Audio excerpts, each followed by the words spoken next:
یہ بات یاد رکھیے گا کہ عادت باری اس طرح رہی ہے کہ جس دور میں جس پیغمبر کو، جس نبی کو، جس رسول کو بھیجا گیا، اب اس دور میں جو سب سے بڑے عروج پر جو فن تھا، تو اللہ اس نبی کو جو اس دور میں بھیجتا تھا، اللہ اسی قبیل کا معجزہ عطا فرماتا تھا جو اس دور کا ایک عروج کا فن ہوتا تھا۔ مثال کے طور پر میں اگر سمجھانا چاہوں تو وہ اس طرح ہے، حضرت موسیٰ کلیم اللہ علی نبینا وعلیہ الصلوۃ والسلام کو جب بھیجا گیا، یہ جادوگری کا دور، جادوگروں کا فن عروج پر تھا۔ تو حضرت موسیٰ علی نبینا وعلیہ الصلوۃ والسلام کو اللہ نے جب بھیجا تو حضرت موسیٰ کو اللہ نے جو عطا فرمایا معجزہ، وہ معجزہ کون سا تھا؟ آپ کے پاس ایک عصا تھا، ایک چھڑی تھی، جس کو اگر زمین پر پھینکتے تو وہ اژدہا بن جاتا۔ اسی کے ساتھ بکریوں کو ہانکا بھی کرتے تھے، جب ٹیک لگانے کی باری آتی تو اسی سے ٹیک بھی لگ جایا کرتے تھے۔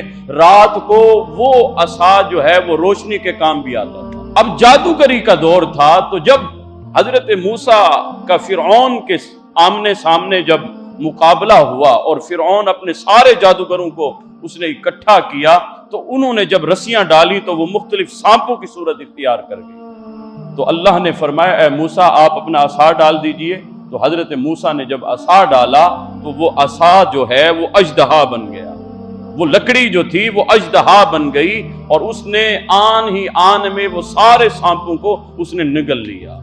تو اللہ نے حضرت موسیٰ کو اس دور کا معجزہ عطا فرمایا۔ اسی طرح حضرت داؤد علیہ السلام، آپ کا جو دور مبارک تھا، اس دور میں آہن کا دور تھا، یہ لوہے کا دور تھا، یعنی لوگ لوہے کو گرم کرتے، پھر نرم کرتے، اور اس سے مختلف سانچے جو ہے وہ ڈھالا کرتے تھے، مختلف چیزیں وہ تیار کیا کرتے تھے۔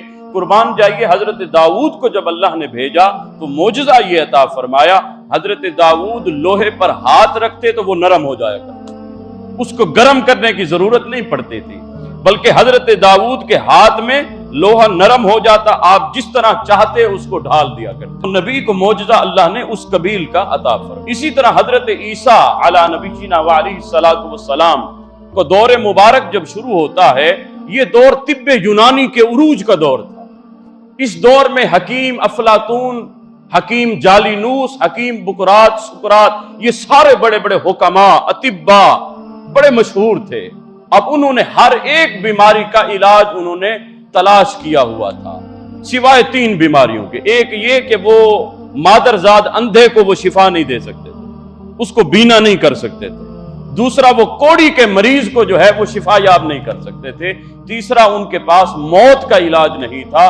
قربان جائیے جب حضرت عیسیٰ کو اللہ نے بھیجا تو حضرت عیسیٰ کو اللہ نے یہ تینوں معجزات عطا فرما دی۔